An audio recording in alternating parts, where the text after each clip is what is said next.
is Michael Short. I have my own agency for the past 22 years. I think it's almost going to be 23 maybe. But I've been in the game for quite some time. In the process, I'm like many of you, probably trying to figure out ways to be more efficient and productive and make more money. And so one of the things that we came across at my agency in doing that was websites as a service, utilizing WordPress multi-site platform. And so we created plugins to scratch our own itch and building out our own network. And in that process, as we're building out these plugins, started with one. And then once I realized, oh, wow, we can actually make this into a plugin and sell it to people because others are probably going to have the same or similar issues. As the doors were wide open, the floodgates opened up, and we now are about 20 something, 26 or so plugins later, mostly all relevant to the WaaS space, websites as a service. But besides that,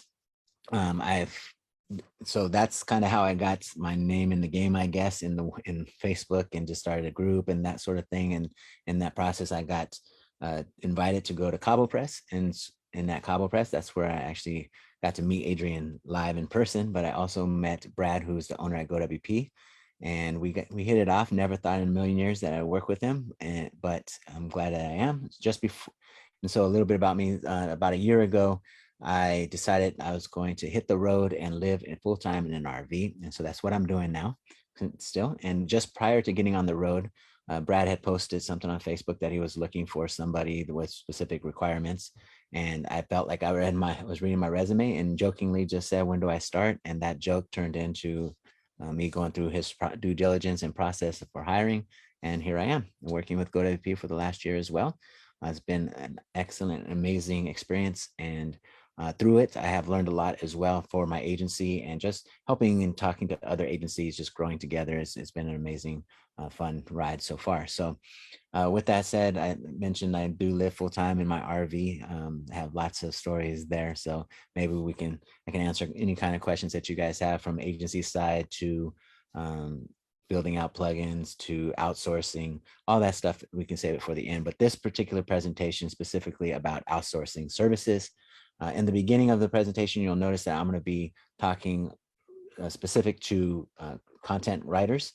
However, as we get further into the presentation, it'll become more about like which services should you outsource. At Go WP, we actually have dedicated developers, copywriters, designers, and project managers. And so this will kind of entail a little bit of all of those things, and just think of those sorts of services on how you might be able to implement them into your agency to help you scale and grow. So with that, without further ado, let's go ahead and get started. So what we'll cover is we're going to how to scaling growth at your agency by outsourcing services, how to manage and communicate with an outsourced partner, typical work production you can expect from an outsourced partner, and then how much you should expect to pay. And we'll talk about a little bit more as well as we get through it. So let's go ahead and get started. So scaling the growth at your agency by outsourcing services. For me, for the last 22 years, I've always had my right-hand guy, like a guy that's been with me for the entire time, at least for the majority of it. And then I've gone through several iterations of having people on board and losing them, and trying different ways of outsourcing, try and bring people in-house. So I've gone through my fair share of this whole entire process. It wasn't until recently, until what Go WP is doing is actually expanded our horizons. Even at my own agency, we have well, I'll talk about it. I don't want to get ahead of myself here, but as we get into the presentation, you'll see that the offer that we have at Go WP just makes so much more sense than just trying to do it on your own, and we'll get into why that is. But so the old way that I would do, so here we are talking about the content editing, and so the old way that I would deal with content editing, I wouldn't have a content writer. I can write, to an extent. I can definitely edit. I can see what's good and what's not good. But when you put a blank page in front of me and I have to write something, it's not my forte. It's not the thing that I enjoy doing most. And so I never really had a content writer on my team consistently. We didn't offer that service to our customers. If they did specifically request it, then I would go and outsource one and find one, which we would have to, but in the cases that they didn't request it, we would just have to wait for them to get the content which, as I'm sure many of you are aware, that can be very troublesome to get the content from clients. And then the last thing is we were almost always, the content was bad or didn't serve the client as well as it should have. So the websites, the services that we provide was affected and reflected by the content that was provided to us. So that was kind of the old way of the way we did things when we didn't have a content writer and we relied on the client for content. And then the other old way is we would hire a subcontractor. And so if they did ask us for some writing, then we would have to hire somebody. We'd figure out a way to vet quickly and hope that they did a good job. Because if it's someone that we never worked with before, we would have to figure out the best way to vet them and get them on the project as soon as possible. It wasn't something that you had a lot of time to like work with them prior to actually having them work on your project. And then we would have to ramp up the time to get them up to speed. Is basically what I'm saying there. And then the content that you get back isn't always to your expectations. This happens, you could cause the project to go longer. Oftentimes, I know that when I've outsourced, I've had to edit a lot, and that takes up a lot of time and pushes the project back. And it's one of those things that you just don't want to have to do. I mean, you hire somebody because you expect them to be able to do their job. And then when you have to go back and make a lot of edits, it can get very frustrating, but that's expected though. I do want to say this, that is expected when you bring someone new on board, because they're having to get up to speed and acclimate to your expectations and your processes and what you like and dislike. And so that's expected, but it's hard to do that to do that over and over again with every new project that you bring on. So the new way is, this is our copywriter that I have on my team from Go WP. His name is Joss.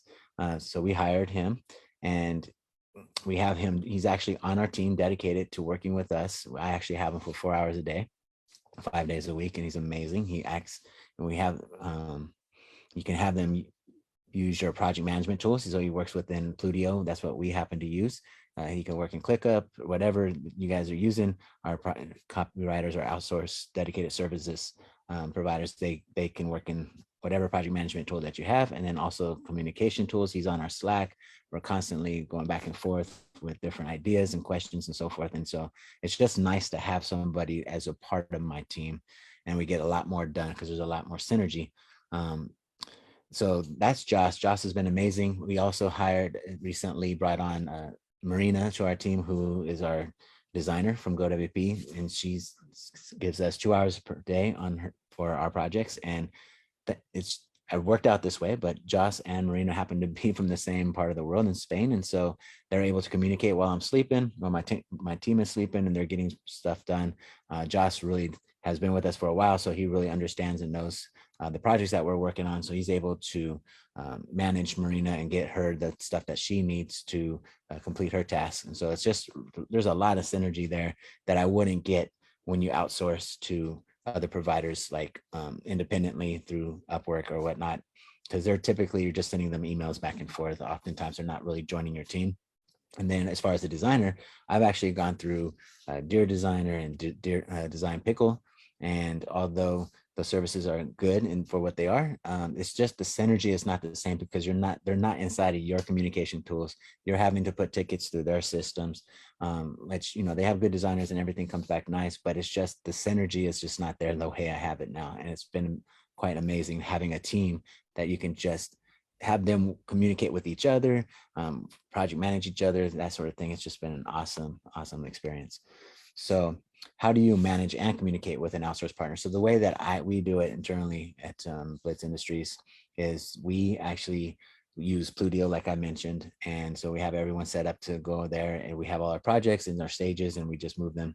People will move them along on the stages, and there's communication in each project that they can talk to each other and let them know where it was left off, or if there's any links or anything like that. And so that's how we do it internally. I know that there's other agencies that are using ClickUp, Sana, Basecamp. Whatever works for you is what you should use. I've gone through multiple varieties of those tools, and I've just learned over time that the one that you use is the one that's best for you. Like, in other words, a lot of people would say Trello or whatever didn't work for them. Well, if you're not using it, then I would recommend finding one that you're going to use. When you have a team, so when I started, like I said, I had Moses is my right-hand guy. He's been with me for over the 20 something years. And between the two of us, there wasn't really, we tried going through a lot of project management tools at the time, but because there's only two of us, it really, a lot of times it just didn't make sense. I mean, we would be able to just communicate over a phone call or through email back and forth. So it just, we didn't see the light of it until you start growing your team. And then when you start growing your team, you realize that you have so many people that are needing to see what they need to work on or what someone else has worked on so that they can do their job, that sort of thing. And that's where it becomes really beneficial. And same with like including something like Slack or Skype or something where they can communicate at a more quick, more quickly as opposed to just leaving messages behind. So that's how I would recommend communicating with your outsource partner. So how do you choose what you want to outsource? And so what we talk about is getting your house in order. You want to identify your business goals. You want to list the tasks that are needed to reach those goals. And then you want to compare those tasks to what you're currently doing, and then ultimately eliminate unnecessary tasks. So those are the things that you want to do first to just kind of figure out what you need to find help with. So get those things sorted, and then outsource your low value tasks so that you can focus on your high value tasks. That's ultimately the name of the game there. So you want to define your priorities. So what do you want? You want to work on tasks that you're good at, that you enjoy, and that are profitable, that you can scale, and that aren't time consuming. And so anything that is not any of those, then those are the things that I would recommend outsourcing. If you're good at development, but you're not good at design or you're not good at project management, then those are things that you can start considering what you would want to get someone in place for. Keep the things that you are good at for as long as you need to. Obviously, the goal, I think most of us agency owners are in the game so that we can have a team doing the majority of the work, and we can just kind of overlook everything and make sure things are getting done, and we can reach out to clients and make sales and so forth. So you want to evaluate your tasks based on your priorities. So this, again, going back to kind of what I mentioned earlier, the skill. Am I good at this? If you're good at it, then you probably want to keep that one. Happiness doesn't make me happy. So you don't want to do the low value tasks that that don't make you happy. Like, for example, doing maintenance, keeping a website on your client websites up to date is probably not something that makes you happy. And so those sort of things you want to offload so that you don't have to worry about it, so you can focus on the things that do make you happy. Profitability, is it profitable? If it's not that profitable, you personally definitely shouldn't be doing it. Scalability, can it scale with current resources? Do you need to hire out more, or can you just do it yourself? And then time, is it time consuming? Again, I'm going back to that maintenance and maybe even adding content edits in there. If your clients are constantly asking you to make small minor changes to their website, and that stops you from doing the things that are more important and that are going to get you better results, like help you grow your business, then it probably makes sense to outsource that stuff. I know for me with my agency, for the longest time, I held on to those things because in my head, I would say, oh, it doesn't really take me that much time to do it. I could just, when client has a need, I'll go on the site, update it, and make those quick changes and carry on with my day.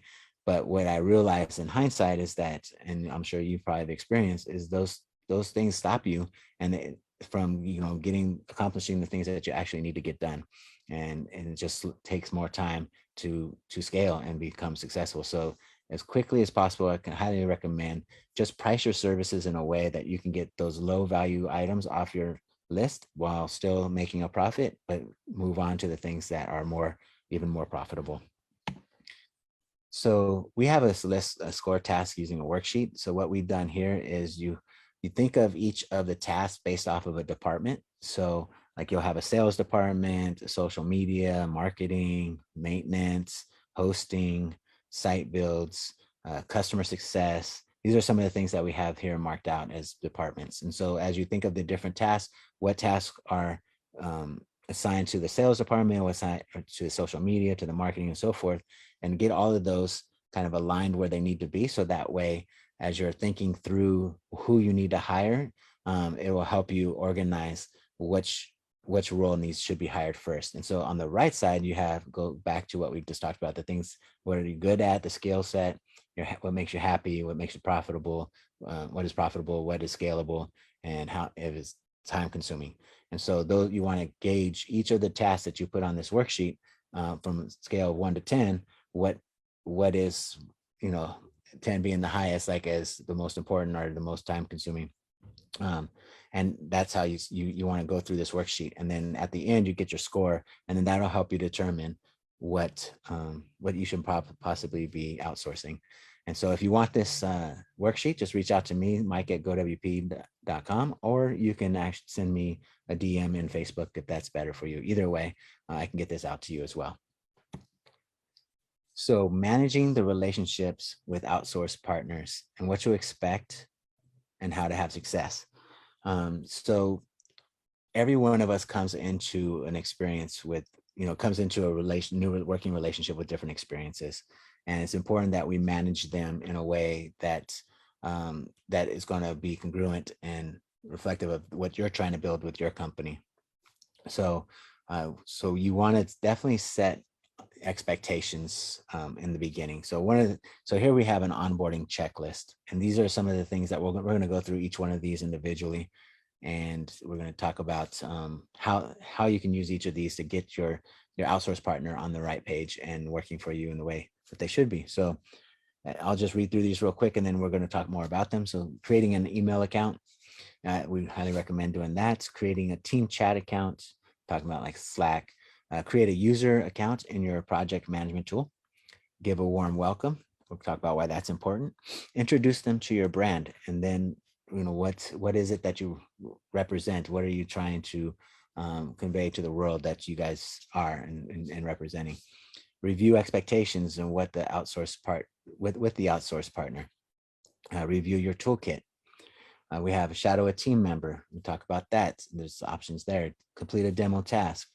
Define the project as specific as possible and set up the project for them if it's going to be something like a developer that's getting started. Share details of your technical stack. Again, that's developer specific, but even like a content writer, like what is your technical stack? What are they going to be using to provide the work? Like, is it going to be Google Docs? Are you going to be doing it just straight in WordPress? How is that going to look? And then provide guidance on design if they're your designer, and then schedule the communication. So we'll get into each of these. So starting with creating an email account.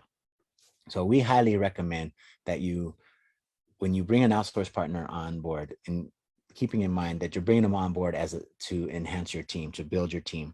This is not an outsource partner that you're just going to do project-based. I mean, I suppose you can give them email address, but in what we're going to talk about in the context of building your team and outsourcing as team members. So you want to create an email account so that they should have their own email account. And just in case, like if you're having communication between you and let's say it's a developer that you've outsourced and they're on your team and you guys were going back and forth, and then the client had a question or you wanted something to be put in front of the client and accidentally or let's say this, I'm sorry, I said that wrong. You're having a conversation with the client and then you forward that email to your developer and the developer responds about what they suggest to do. And then you respond back to your client, and then that email from the developer somehow gets into that response. They're going to, if you don't have a custom email set up for them with your branding and it says Go WP or wherever you're outsourcing from, or some, John Doe 124 at gmail.com, it just doesn't look as professional. And so I would highly recommend definitely setting them up with an email account. Also creating a team chat account. We talked about this a little bit. Setting them up with Slack is what we use internally for both Go WP and with my agency. If you're not using Slack, maybe Skype can work better for you, but I think WeChat or whatever it is, there's whatever works for you. And that's this way you're able to have smooth communication without disrupting your usual workflow. That's important. So sometimes just leaving a note on a job inside of your project management tool is not quick enough. You want them to be able to respond quickly. So we highly recommend creating a team chat account. You also create a user account in your project management tool. So as with the communication tool, your workflow must be a well-established process, and having a team member work directly in your project management tool is essential to that. So we've worked with Teamwork, Asana, Trello, ClickUp, Basecamp, and my team personally works with Plutio. And they all have their own benefits. They all have their own hiccups. So it's really the one that you're going to use is the one that's going to is the best ones. You know, that's a lot of times people ask me what's the best one to use. It's just the one that you're going to use. We like Plutio at our agency. It works well. We don't use it for everything. We don't use it for the billing and the proposals. So I heard that some people had challenges with those. That's not something that we use, so it's not a challenge for us, and everything else works fine. So we stuck with that one. And let's see, it's not going next. Oops. All right, so give a warm welcome. I didn't realize how important this was actually until I started working with Go WP. When you bring somebody on board as a new member of your team, it's always a good practice to welcome them and really embrace them as part of your team and introduce them to everyone else on your team. A great way of doing that is through Slack. We do that all the time. We have the general channel, and inside the general channel, we say, welcome, we want to welcome so-and-so to the team. And everybody on the team comes in, chimes in and says, you know, welcome to the team. We're looking forward to working with you, stuff like that. And it just makes them feel good, makes them feel like they're a part of something as opposed to just being another number or a ticket, you know, person that's answering tickets and that's it. I recently had a team meeting now that we've grown our business a bit recently. And it just, I wouldn't have thought of that, you know, had I not worked at GoWP. I just would have just put each person, you know, added them to Slack and just started assigning and so forth. But having everyone in one place and seeing each other's faces through like a Zoom call is a great way to also just build teamwork and camaraderie. And then you want to introduce them to your brand. So this is, like it says, tempting to gloss over, but you might be surprised how important it is. This is when you share the mission of your agency and the identity of the brand that you've built. Like, so for Go WP, our mission is to create happiness by providing exceptional outsourced WordPress services to help agencies grow. And that's what comes first. And then we always make sure that we're delivering on the mission in every interaction that we have with our customers. When we bring on new team members, we don't just tell them our mission, but we show them clear examples of how we do that, even in situations where it might not seem applicable. And your brand identity should be communicated in everything that you do and by everyone who is working under that brand. So it's important to, you know, be very clear on what your brand is, what you represent, and let that be a part of every interaction that you have. Then you want to talk about review your expectations with your outsource partners. It's not, you know, if you make assumptions because you're hiring them as a professional to perform a particular role or particular task for your company, don't make assumptions that they're going to know exactly what you expect them to do in terms of how you do things. And so make sure you go over what you expect, go through your processes, go through, you know, make them feel like they're a real part of your team, and encourage them to ask questions if they have any. And this is also your chance to get all of that out on the table so that they're not any costly hiccups down the road. Like, am I supposed to respond in Slack or do I respond in email? Do I do, you know, those sort of things should be ironed out. Don't expect them to know that. It's very important that you are very clear with your expectations. Otherwise, you set yourself up for a failure in the future. Also, you want to review your toolkit. So as a developer, if you're working with a new developer, you want to talk about what your stack looks like from WordPress perspective, what as far as your plugins, what themes do you typically use, how you use page builders, if you use page builders. I know that I've been in conversations where I've had clients that said that they use, like, let's say, for example, Elementor, but they expect that their developers code as much as they can and then only use the widgets when necessary. And then other agency owners I've had conversations with say, I'd rather them use the widgets and then only code CSS and HTML and JavaScript and all that stuff when necessary. So be very clear on what your expectations are in terms of how to use the tools that you intend for them to use. So and then you want to give them a tour. So and introduce them to the tools that you use, explain how you use them. Like I said, this includes everything from your communication tools to the page builders, the tech stack, the plugins, to anything else that might need to know at some point. And again, encourage questions along the way, because if you don't, you just, ultimately you want to set them up for success. And the best way is just to get everything out on the table in the beginning. The other idea here is to have them shadow a team member, whether they're shadowing you, if you're a team of 1 or 2. You can have, it's a good idea to have them just see how you do things working on a project and how you go through your day with particular, how you handle certain projects and how you expect them to be done. It may be tempting to let them loose at this point, but hold tight, because arrange for the new outsource partner to shadow a senior team member, even if it's just for them to see how the tools are used in action, the cadence of communication between team members, etc. There's a lot of nuance to joining a new team, and the shadow experience can go a long way in showcasing that. So if you have a team member that they can shadow, I highly recommend doing that. Excuse me. Complete a demo task. This is something where you might, like, let's say for a developer or even a content writer, you want to give them a project that's not necessarily client related, client specific, just to get a sense on how they work, what their code looks like if it's a developer, what their writing style is if they're a writer.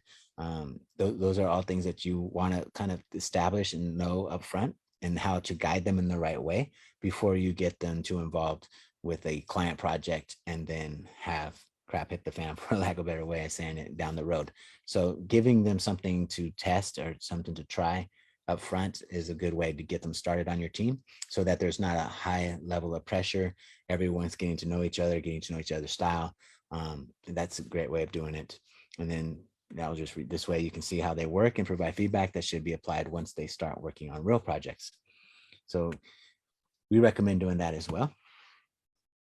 And then you want to define the project. So I'll just read this one. So once they've been through all the above steps, it's time for the meat and potatoes, the reason you hired them in the first place.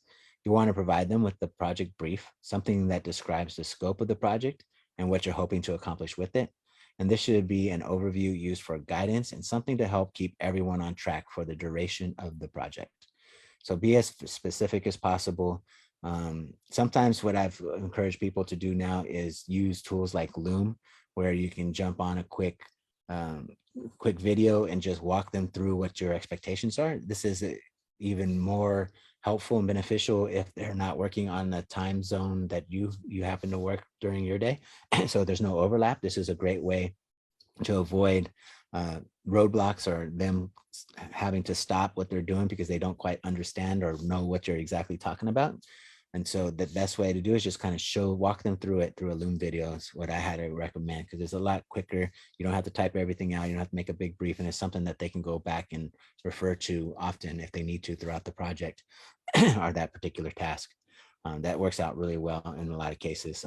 Something that I also encourage my team to do is to create these Loom videos for each other as they're like helping each other or have questions or whatnot, as opposed to like trying to write things out in Slack. Sometimes those things can be misunderstood, misconstrued, or and that just prolongs the project and just to bring clarity on what the question or the issue was at hand. It's just a lot easier to point it out right there on the spot where it is. So the next one is set up the project. This step is tedious, but it's unavoidable. You'll need to set up it. So we're talking here specific about developers. So like with a dedicated developer, ultimately, from Go WP, they can set this stuff up for you. They can set up a staging site. They can install your preferred theme and do all of these things. But this is more or less thinking in terms of like their first time working with you. So you're going to want to set these things up in the beginning so that they could see how you like things set up. Maybe, again, this would be a great opportunity for you to create a Loom video as you set the first project for them up, showing them how you would anticipate or expect them to do it in the future. So like installing your preferred page builder and plugins and add licenses, and where they're going to find those licenses so that they can add them for the premium plugins, and sharing their WordPress admin credentials with them, share their hosting cPanel credentials, FTP credentials, all of those things. Again, great to capture inside of a Loom video so that they can just see where to access those things quickly and easily without having to I was just looking at the chat window. I'll answer some of these questions here towards the end. So that's some of the things I would do, set up that project, and then share the details of your technical stack. So by this, we mean giving your dev or your outsource partner a document that outlines your preferred theme, page builder, plugins, copywriters you're going to give them. Like, are you using Google Docs? Or are you just having them get inside of WordPress? Are they using Microsoft? What are the tools that you want them to use that you're going to communicate back and forth with and have them work inside of. If it's a designer, are they using Figma, Sketch, XD? Are they using just straight Photoshop files? How do you want them to design inside of that? So those are the things that you just want to share those details for your technical stack, give them access to them, and just make sure that they're clear on how you want them to use those tools.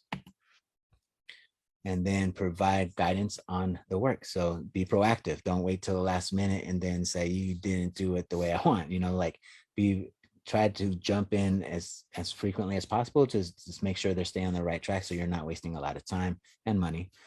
We've put together a list of some of the critical things that you'll want to provide guidance on, and this again is going to be specific to the dedicated developers on this particular list. It'll be different for every agency, but it's a good template to follow. So like how to handle their headers and the footers, which fonts should be used, and any acceptable alternatives. Where are those? Are you going to use global fonts and you're going to do that in global colors and all that stuff? Are you doing that in Customizer? Are you doing that inside of Elementor or some page builder? So all of these things, like what the color palette to be used, the hierarchy of modules within the page builder, animation preferences. If you want animations, don't want animations. Do you want them a specific way? The use of HTML and CSS, like I mentioned earlier, do you want more use of that and less of a page builder, or do you want more page builder, less of that? Or do you not want any page builder and all of that? So all of those things need to be addressed, and just give them guidance as they're working through the first projects.